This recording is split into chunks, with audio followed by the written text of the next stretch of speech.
Hello दोस्तों, चलिए start करते हैं आज का अपना क्लास। आज के क्लास में हम सब जानेंगे कि बीजगुणन विधि क्या होता है। इसके पहले के वीडियो में हम सब जाने थे कि विलोपन विधि और प्रतिस्थापन विधि क्या होता है। तो चलिए स्टार्ट करते हैं। लिखा गया है क्वेश्चन कि निम्न रैखिक समीकरण को जो है बीजगुणन विधि से हल करना है। अब बीजगुणन विधि के लिए क्या होता है कि एक फार्मूला है, वो फार्मूला का अप्लाई यहाँ पर किया जाएगा, जिससे ये क्वेश्चन जो है बनेगा। ये जो है दो चर वाला रैखिक समीकरण है। इसमें हम पहले बताए थे कि जो दो चर वाला रैखिक समीकरण है उसका जो हल होता है वो तीन कंडीशन में है। जो तीनों कंडीशन आपको दिख रहा होगा, ये तीनों कंडीशन में अगर हल होता है, मतलब अद्वितीय हल होता है, तो ही हम हल करेंगे। अगर अनेक हल होगा तो उसको सिर्फ लिख देंगे कि अनेक हल है, और अगर कोई हल नहीं है तब तो उसका बात ही नहीं है, तो उसको लिख दिया जाएगा डायरेक्ट कि इस समीकरण का जो है कोई हल नहीं है। सबसे पहले ये क्वेश्चन जो समीकरण युग्म दिया है इसको देख लेते हैं कि हल है या नहीं, या फिर क्या है इसका स्थिति। तो यहाँ पर a1/a2 करेंगे तो 2/3 है, फिर जो है 1/ यहाँ पर 2 है, और यहाँ पर जो है वो 5/8 है। तो इसमें देखेंगे कि 2/3 और 1/2 जो है ये बराबर नहीं है, और ना ही ये बराबर है, मतलब ये तीनों बराबर नहीं है। तो इसका जो हल होगा अद्वितीय होगा, मतलब एक हल होगा। तो जब अद्वितीय हल होगा तो इसको हम हल करेंगे। तो इसको जो है अब हम हल करते हैं। अब बीजगुणन विधि में होता क्या है, सबसे पहले हम सिखाएं कि प्रतिस्थापन विधि क्या होता है। प्रतिस्थापन में क्या किया जाता है, कोई एक चर का मान निकाल के कोई एक चर का मान निकाला जाता है, और वो चर का मान जो है दूसरे समीकरण में रख दिया जाता है, जिससे दूसरे का चर का जो है मान निकलता है, और उसके बाद जो है समीकरण 1 या 2 में रख लेते हैं तो उससे तीसरा का उसका मान निकल जाता है। फिर विलोपन विधि में जो है, जो विलोपन विधि आपको स्क्रीन पर दिख रहा होगा, विलोपन विधि में क्या किया जाता है कि दो चर में से एक चर को लुप्त कर दिया जाता है, और लुप्त करने के पश्चात क्या होता है कि एक चर का मान निकलता है, और फिर उस चर के हिसाब से कोई भी समीकरण में रख लेते हैं मान, तो दूसरा का चर निकल जाता है। अब यहाँ पर बीजगुणन विधि क्या होता है, हालांकि एक क्वेश्चन को अगर हम प्रतिस्थापन से बनाएं, वर्ज से बनाएं या विलोपन से बनाएं, तीनों विधि से बनाएं, तो उसका जो आंसर होगा वही होगा जो एगो से बना है आंसर। तो आंसर जो है एक ही होता है, बस विधि जो है अलग अलग होता है। तो दो चर वाला रैखिक समीकरण को हल करने की जो है वो तीन विधि है, जिसमें से आज हम सब तीसरा विधि सीखेंगे, क्रॉस मल्टीपल मेथड सीखा जाएगा आज। तो इसके लिए क्या होता है, एक स्पेशल फार्मूला होता है, और वो फार्मूला जो है तब हम लागू कर सकते हैं जब समीकरण हमारा जो दो चर वाला रैखिक समीकरण है उसका व्यापक रूप इस प्रकार होगा। तो लिखते हैं दो चर वाले रैखिक समीकरण युग्म का व्यापक रूप। अगर दो चर वाला रैखिक समीकरण का व्यापक रूप कुछ इस प्रकार है, a1x plus b1y plus c1 बराबर 0, फिर a2x plus b2y plus c2 बराबर 0। अगर ऐसा होगा, दो चर वाला रैखिक समीकरण का जो व्यापक रूप अगर ऐसा है, कोई भी दो चर वाला रैखिक समीकरण ऐसा है, तो यहाँ पर जो विलोपन ये बीजगुणन विधि से जो फार्मूला अप्लाई किया जाएगा वो इस प्रकार होगा कि x बटा b1 c2 minus b2 c1। अब इसको याद कैसे करना है वो अभी बताएंगे, पहले इसको हम लिखते हैं y बटा c1 a2 minus c2 a1 बराबर 1 बटा a1 a2 a1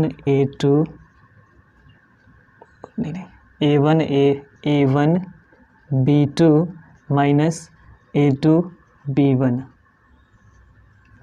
ये जो हमारा फार्मूला है ये बीजगुणन विधि से है।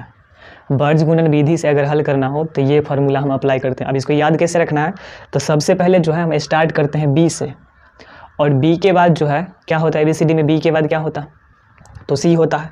अब ये नंबरिंग कैसे याद रहेगा, तो यहाँ पर देखेंगे 1 है 2 है, मतलब यहाँ पर समझने के लिए यहाँ पर ये 12 हुआ, और यहाँ पर 2 1 है मतलब 21 हुआ, यहाँ पर भी 12 है, यहाँ पर भी 21 है, यहाँ पर भी 12 है, यहाँ पर भी 21, और सम में से घटाना है। तो b के बाद जो ABCD में देखेंगे b के बाद c आता है, तो पहला में x बटा जो है जो चर x है, ये सब के सब अचर राशि है, ये सब के सब अचर राशि है, x का गुणांक है, y का गुणांक है। तो b से स्टार्ट किया जाएगा, b1 के बाद क्या आएगा, तो b के बाद c आता है, तो B1C2 11 22 कर देना है, मतलब 12 21 कर देना है। फिर C के बाद क्या होता है, तो C के बाद हमारे पास जो है तीन गो अचर है, A है, B है, C है। तो इसमें B के बाद C है और C के बाद A है, ये नहीं कि D कर देंगे, D है ही नहीं, D जो है व्यापक रूप में है ही नहीं लिखा हुआ। तो B के बाद C है, C के बाद A है, C के बाद A है और फिर A के बाद B है। तो इस तरीके से याद रखेंगे फार्मूला। और 12 में से 21 घटाना है, 12 में से 21, 12 में से 21 मतलब हुआ B1C2 minus B2C1, C1A2 minus C2A1, उसके बाद A1B2 माइनस A2B1। तो इस तरीके से ये फार्मूला है। अगर लिखा है दो चर वाला रैखिक समीकरण युग्म ऐसा अगर है तो हम ऐसे लिखेंगे फार्मूला बीजगुणन विधि का। अगर वहीं लिखा हो ऐसे, यानी इसमें जो है C1 और C2 का मान जो है बराबर के ई साइड होगा, बराबर के ई साइड अगर है तो फार्मूला ये प्लस में होगा, मतलब यहाँ पर एक जो है वो प्लस में आएगा। लेकिन यहाँ पर देखेंगे कि बराबर की ये साइड है, बराबर के ई साइड है, तो फार्मूला में यहाँ पर माइनस लगा लेंगे। तो जब भी अभी इसमें कन्फ्यूजन हो जाता है कि कब माइनस हो कब प्लस हो, तो जब भी बीजगुणनखंड विधि का क्वेश्चन होगा तो आप हमेशा जो है क्या कर दीजिएगा, इसको जो है इधर ले आइएगा। जो भी C1 C2 का मान है इसको ये साइड LHS में ले आना है। अगर ऐसे ही छोड़ के बनाएंगे तो यहाँ पर माइनस दे देंगे।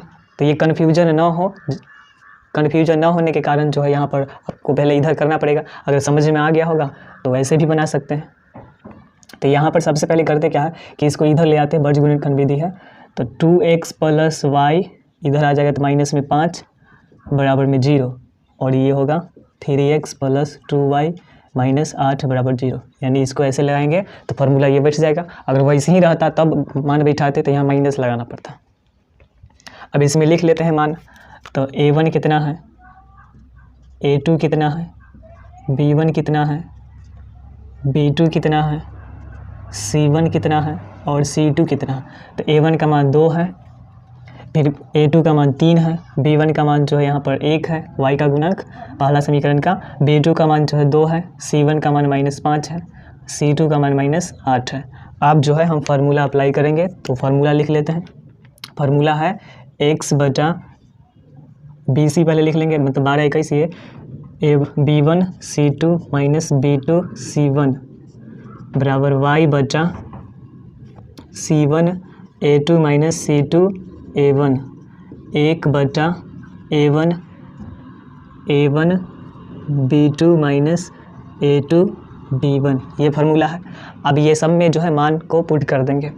तो यहाँ पर मान रखा जाएगा x बटा में B1 का मान कितना है, तो B1 का मान 1 है, C2 है। तो यहाँ से भी इसको सॉल्व कर सकते हैं, इसको इससे गुना कर लेना है, इसको इससे पहले मान रख लेते हैं उसके बाद गुना करते हैं।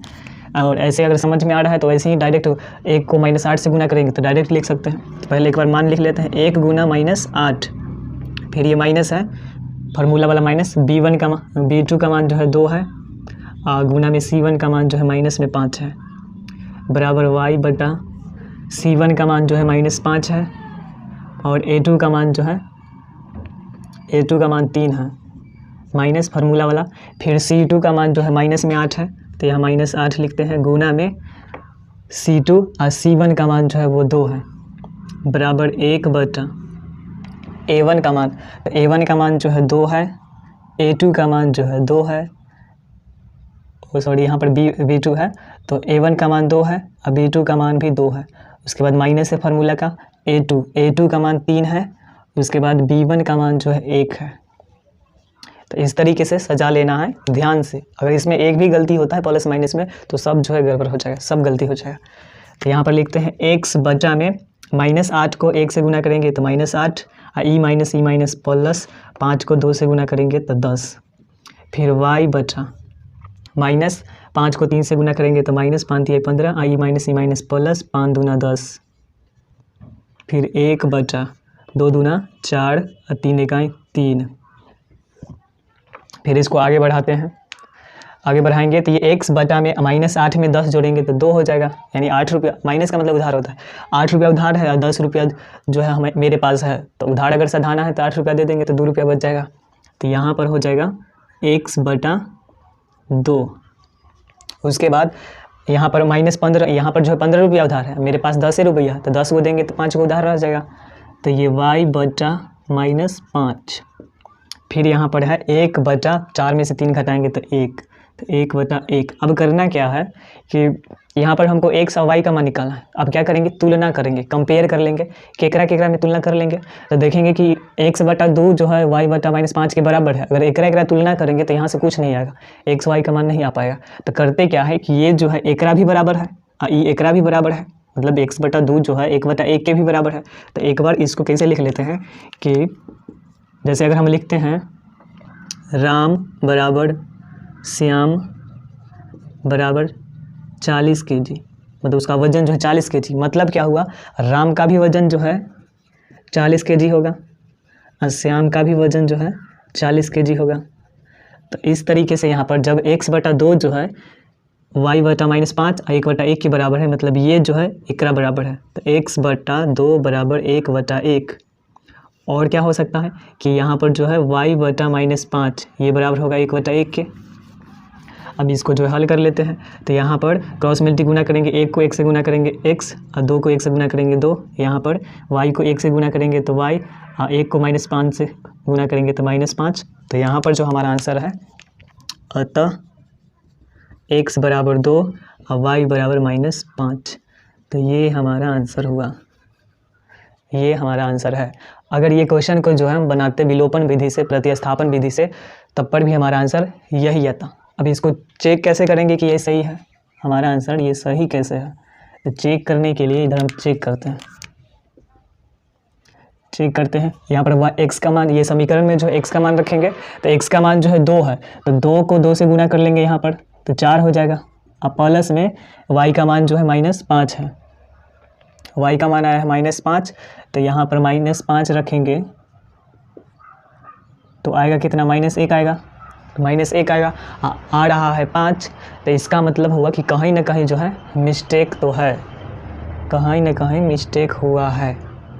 मिस्टेक कहाँ हुआ है, तो मिस्टेक यहाँ पर हुआ है, माइनस माइनस प्लस हुआ, 8 दूना 16 होगा, तो यहाँ पर 8 दूना 16 होगा, यहाँ पर 8 दूना 16 होगा।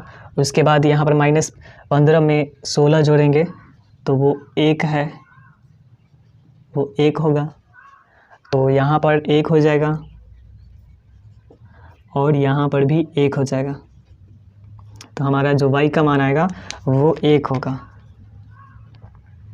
तो y का मान जब 1 होगा तो यहाँ पर y की जगह पर 1 रखेंगे तो 4 1 5 हो जाएगा। उसके बाद 3x यानी x का जो मान है वो है 2, तो 3 दूना यहाँ पर 6 हो जाएगा। अब प्लस में 2 गुना y का मान 1 है तो 1 रखेंगे तो 2 गुना 1 तो 2 हो जाएगा और बराबर 8, तो जो 8 है। तो यहाँ पर जो है हम मिस्टेक इसलिए किए थे कि जो समझना है, जैसे अगर मान लिए कि इस तरीके से हम बनाते, और मिस्टेक तो होता ही है, तो एग्ज़ाम में भी आप सबसे मिस्टेक होगा और यहाँ पर भी जो एक टेस्ट एग्ज़ाम होता है उसमें भी मिस्टेक होता है। तो उसमें अगर मान लिए कि हमें इस तरीके से बना है, हमारा आंसर जो है वो जो आया था वो आया था। अब उसमें है कि हम तो लिख देते आंसर, जब हमारा कॉपी चेक होता तो उस वक्त जो है गलत हो जाता। तो यहाँ पर हम हमारे हिसाब से तो पूरा सही बन रहा था, हम जो है लिखे, जो एग्ज़ाम में हम लिखते हैं तो लगता है कि पूरा सही है उस वक्त। तो ये जो तरीका है कि जो हम मतलब जो हमारा आंसर आया है वो आंसर को चेक कैसे करेंगे, तो इस तरीके से इसमें मान रख लेंगे। बस थोड़ा सा समय लगेगा, मान रखने में कितना जाएगा, जैसे अभी जो गलत था यहाँ पर हम जानबूझकर माइनस माइनस प्लस तो किए थे, आई 10 कर दिए थे इसको। यहाँ 8 है तो 8 दूना 16 होता, तो इस तरीके से इसको सही कर लिए। तो अगर ये जानकारी आपको पता होगा कि किस प्रकार चेक किया जाता है, क्योंकि जीवन में एक बार 10th क्लास का एग्ज़ाम देने पड़ता है और वहाँ पर एक बार अगर गलती हो जाता है तो फिर ये लाइफ टाइम के लिए रहता है। तो इसके लिए जो है वो चेक करना ज़रूरी है। तो चेक कर लेंगे तो इससे तो पता चल जाएगा कि हमारा आंसर, और जो हमारा ये आंसर है वो 100% सही है। तो इस पर जो है 2 नंबर का क्वेश्चन है तो उतना नंबर क्लियर है, उतना नंबर फिक्स है। तो ये रहा हमारा आज का क्वेश्चन। तो इस क्वेश्चन में हम सब जो है जाने कि बीजगुणनखंड विधि क्या होता है, उसके लिए ये फार्मूला याद रखना है। वैसे इसमें 12 21 करना है माइनस करके, और यहाँ B1 C2, B1 से स्टार्ट करना है, C, B के बाद C, फिर C के बाद A और A के बाद जो है B आता है। तो इस तरीके से जो है ये फार्मूला पर, और इसमें सबसे ज़्यादा ध्यान ये देना है कि जब भी समीकरण अगर ऐसा होगा बीजगुणनखंड विधि में तो उसको ऐसे कर लेंगे। अगर ऐसे ही करके बनाते हैं तो हमारा आंसर गलत हो जाता, नहीं आ पाता। अगर ऐसे ही करके बनाएंगे तो यहाँ पर माइनस लगाना पड़ेगा, तो इसके लिए मतलब वो कन्फ्यूजन हो जाता है विद्यार्थियों को कि कहाँ पर माइनस, कब माइनस लगाना है। तो जब भी बस एक चीज़ याद रखना है कि जब भी बीजगुणनखंड विधि बनाना हो तो हमको समीकरण को जो है उसको व्यापक रूप में लिख लेंगे। इसको जो है इधर, और कभी कभी क्वेश्चन जो है इधर करके ही देता है, तो और अच्छा बात है। तो ये रहा हमारा आज का क्लास। तब तक के लिए जय हिंद, आपका दिन शुभ हो।